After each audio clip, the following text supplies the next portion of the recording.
America से ली गई है। तो आर्टिकल 14 में है विधि के समझ समानता और कानून के समझ संरक्षण।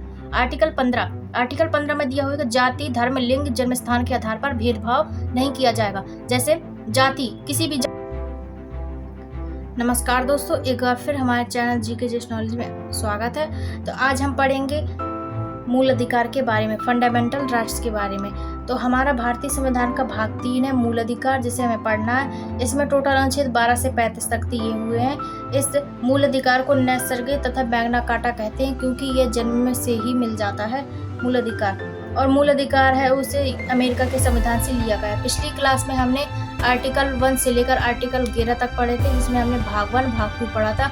भाग 1 में था संघ एवं राज्य क्षेत्र और भाग 2 में नागरिकता के बारे में पढ़ा था। तो आज हमें पढ़ना है मूल अधिकार के बारे में, तो आप लोग वीडियो में एंड तक जरूर बने रहिए। तो देखते हैं आर्टिकल 12। आर्टिकल 12 में दी हुई है परिभाषा मूल अधिकार की। जो परिभाषा है वह आर्टिकल 12 में दी हुई है। आर्टिकल 13 में देखिए तो आर्टिकल 13 में अल्पीकरण है। अल्पीकरण क्या होता है? अल्पीकरण वह होता है कि किसी भी व्यक्ति का मूल अधिकार हनन नहीं होना चाहिए। यदि किसी दूसरे व्यक्ति के द्वारा एक व्यक्ति का मूल अधिकार हनन होता है तो उसे तुरंत रोका जा सकता है। तो एक दूसरे का मूल अधिकार प्रभावित नहीं होना चाहिए। यदि होता है तो हम इसे रोक सकते हैं, तो वह अल्पीकरण के अंतर्गत आता है। अब इसके बाद देखते हैं कि जो समता समानता का अधिकार है वह 14 से लेकर 18 तक इसमें स्वतंत्रता दी गई है।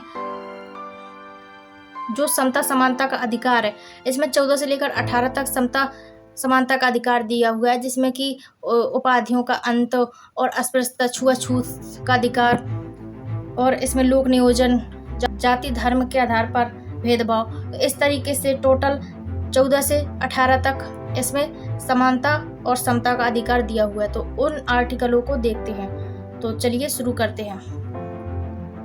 14 आर्टिकल है। 14 आर्टिकल में दिया हुआ है कि विधि के समझ समानता यूके से लिया गया है, अर्थात ब्रिटेन से लिया गया है, और कानून के समझ संरक्षण यूएसए से लिया।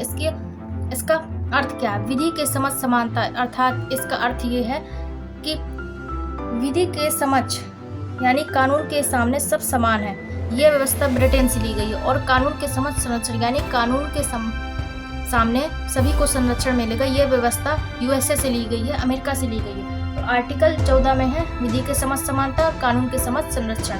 आर्टिकल 15 में दिया हुआ है जाति, धर्म, लिंग, जन्म स्थान के आधार पर भेदभाव नहीं किया जाएगा। जैसे जाति, किसी भी जाति का व्यक्ति हो सकता है, उसके धर्म, वह कोई भी धर्म का व्यक्ति हो सकता है। लिंग, वह फीमेल हो या फिर मेल हो, कोई भी लिंग हो सकता है। जन्म स्थान उसका इंडिया में हो या कहीं और हो, या फिर किसी और राज्य में हो, तो वहाँ पर भेदभाव नहीं किया जाएगा, वह आर्टिकल 15 के अंतर्गत आता है। इसके बाद आर्टिकल 16 में दिया हुआ है लोक नियोजन, अर्थात लोक नियोजन का मतलब होता है सरकारी नौकरी। सरकारी नौकरी में कोई भेदभाव नहीं किया जाएगा, वह चाहे जाति के आधार पर हो, भाषा के आधार पर हो, धर्म के आधार पर हो, या फिर किसी और कारणवश लोक नियोजन में सभी को बराबर भागीदारी मिलेगी, वह आर्टिकल 16 के अंतर्गत आता है। इसके बाद है आर्टिकल 17।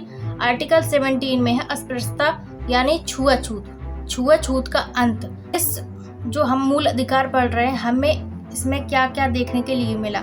इस मूल अधिकार में हमें छुआछूत को देखने के लिए मिला, और जितने भी समानता है वह सब समानता देखने के लिए मिली। तो एक बार हम आर्टिकल 12 से एक बार रिवाइज करते हैं। तो आर्टिकल 12 में दिया हुआ था परिभाषा मूल अधिकार की। आर्टिकल 13 में था अल्पीकरण का अर्थ है किसी भी व्यक्ति का मूल अधिकार हनन नहीं होना चाहिए। आर्टिकल 14 में दिया था विधि के समझ समानता यूके से और कानून के समझ संरक्षण यूएसए से। आर्टिकल 15 में है जाति, धर्म, लिंग, जन्म स्थान के आधार पर भेदभाव नहीं किया जाएगा। आर्टिकल 16 में है लोक नियोजन यानी जाति, भाषा और धर्म के आधार पर सरकारी नौकरी पर सभी को बराबर अधिकार मिलेगा। आर्टिकल 17 में है अस्पृश्यता यानी छुआछूत से मुक्ति होगी। अब इसके आगे देखते आर्टिकल 18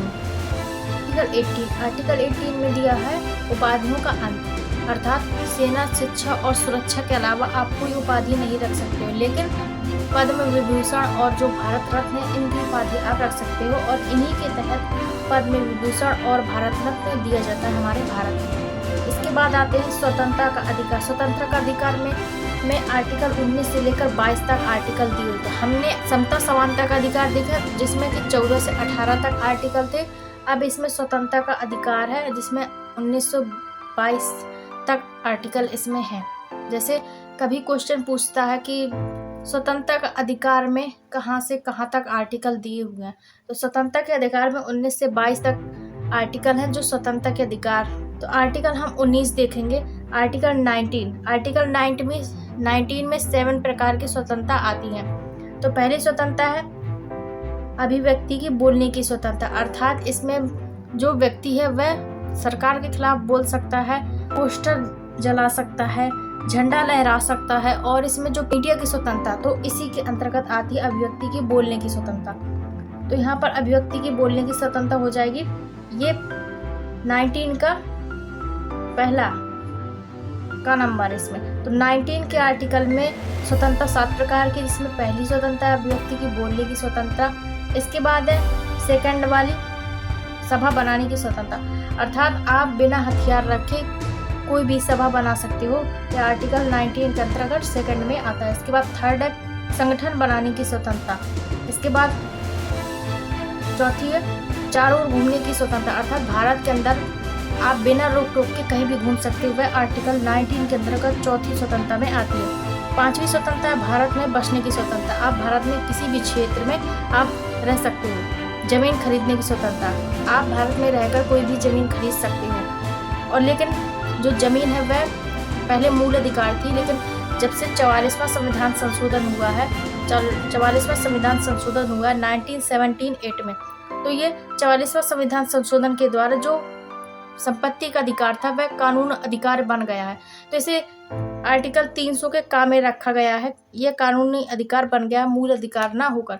मूल अधिकार और कानून अधिकार में क्या अंतर होता है? तो मूल अधिकार में अंतर होता है कि आप किसी भी व्यक्ति का मूल अधिकार हनन करेंगे तो वह कोर्ट में चला जाएगा। तो मूल अधिकार के जरिए हम कोर्ट में जा सकते हैं, लेकिन वही कानूनी अधिकार हो जाएगा। आप किसी भी सड़क को वहाँ से ले जाना है, गाँव से आप मान लो किसी भी सड़क को किसी खेत से ले जाना है, तो वह मूल अधिकार के अंतर्गत वह अपना खेत नहीं देता था, जिसके कारण सरकार को परेशानी होती थी। इसलिए उन्होंने जमीन को कानूनी अधिकार दे दिया 1978 के तहत, जो 44वां संविधान संशोधन किया है।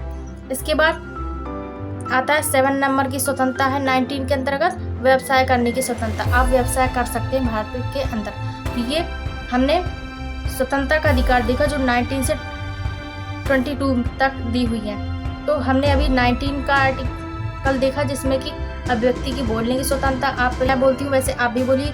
पहला है अभिव्यक्ति की बोलने की स्वतंत्रता, सभा बनाने की स्वतंत्रता, संगठन बनाने की स्वतंत्रता, चारों घूमने की स्वतंत्रता, भारत में बसने की स्वतंत्रता, जमीन खरीदने की स्वतंत्रता और व्यवसाय करने की स्वतंत्रता। ये 7 प्रकार की स्वतंत्रता। इसके आगे देखते हैं आर्टिकल 20।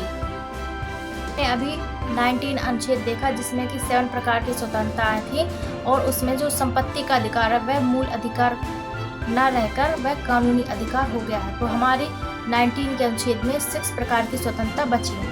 अब देखते हैं आर्टिकल 20। आर्टिकल 20 में है कि किसी भी व्यक्ति को जब तक अपराधी नहीं माना जा सकता जब तक कि अपराध सिद्ध ना हो जाए। तो यहाँ पर दोष सिद्ध करने की 3 प्रकार की स्वतंत्रता दी गई है। पहली है एक गलती की एक सजा, और दूसरी है सजा उस समय के कानून के हिसाब से होगी, अर्थात इसमें यह है कि दोहरे दंड से सुरक्षा। न्यायालय जैसे कि अपराध किसी ने किया, 2-3 अपराध कर दिए, तो न्यायालय उसे 2-3 अपराध किए हैं तो 2-3 सजा नहीं देगा, उसे केवल एक ही सजा देगा। बस ये है कि वह कड़ी से कड़ी सजा दे सकता। तो यहाँ पर दोहरे दंड से सुरक्षा है। एक ही अपराध के लिए न्यायालय द्वारा 2 बार दंडित नहीं किया जा सकता, वह सजा उस समय के कानून के हिसाब से दी जाएगी। इसके बाद गवाही। इसके बाद जो 20 का थर्ड आता है उसमें है गवाही। गवाही में आता है कि अभिव्यक्ति को स्वयं के विरुद्ध गवाही देने के लिए बाध्य नहीं किया जा सकता, वही अपराधी है और वही से कहा जाए कि स्वयं गवाही दो तो वह बाध्य नहीं किया जा सकता। तो इसमें जो 20 हमारा अनुच्छेद, इसमें 3 प्रकार की स्वतंत्रता है। दोष सिद्ध करने की, एक गलती की एक सजा, और सजा उस समय के कानून के हिसाब से, और गवाही स्वयं नहीं दिया जा सकता। तो अभी तक हमने 12 से 20 तक अनुच्छेद देख लिए, जिसमें कि हमने आर्टिकल 12 से 20 तक देख ली। तो आर्टिकल 12 में था परिभाषा, आर्टिकल 13 में थी अल्पीकरण, आर्टिकल 14 में था विधि के समस्त समानता तथा कानून के समस्त संरक्षण, आर्टिकल 15 में जाति, धर्म, लिंग और जन्म स्थान के आधार पर भेदभाव नहीं होगा, आर्टिकल 16 में लोक नियोजन सरकारी नौकरियों पर बराबर भागीदारी होगी। आर्टिकल 17 जिसमें कि अस्पृश्यता यानी छुआछूत से मुक्ति। फिर 17 के बाद आर्टिकल 18 उपाधियों का अंत। आर्टिकल 19 जिसमें कि हमने 7 प्रकार की स्वतंत्रता देखी थी, उसमें से 6 स्वतंत्रता बची हैं। तो उसमें हमने कौन कौन सी देखी? अभिव्यक्ति की, बोलने की स्वतंत्रता, सभा बनाने की स्वतंत्रता, संगठन बनाने की स्वतंत्रता, चारों ओर घूमने की स्वतंत्रता, कहीं भी भारत के किसी भी राज्य पर बसने की स्वतंत्रता, व्यवसाय करने की स्वतंत्रता और जो संपत्ति खरीदने की स्वतंत्रता, ये हट गई है। इसके बाद हमने आर्टिकल 20 देखा जिसमें कि 3 प्रकार की स्वतंत्रताएं हैं। एक गलती की एक सजा, और सजा उस समय के कानून के हिसाब से, और गवाही स्वयं नहीं दे सकता वह स्वयं अपराधी। तो हमने यहाँ तक अनुच्छेद देख लिए, तो आप आई होप आप लोगों को समझ में आया होगा। इसके आगे यदि हम लोग और करेंगे तो वीडियो बहुत लंबी हो जाएगी और आप लोगों को समझने में दिक्कत भी होगी, क्योंकि आप लोग अभी बिगनर हैं और यदि आप एक साथ सारे देखेंगे तो आपको याद करने में मुश्किल होगी। तो आप यहीं तक अभी याद करिए, इसके बाद आगे की क्लास में हम कल पढ़ेंगे। तब तक के लिए धन्यवाद, थैंक यू सो मच। और वीडियो को ज़्यादा से ज़्यादा शेयर करें ताकि सभी लोग इस क्लास को देख पाएँ। तब तक के लिए मिलते हैं कल की नेक्स्ट क्लास में, जिसमें हम पढ़ेंगे आर्टिकल 21 से लेकर 35 तक, और आगे भी कंटिन्यू क्लास चलती रहेगी। धन्यवाद, थैंक यू सो मच।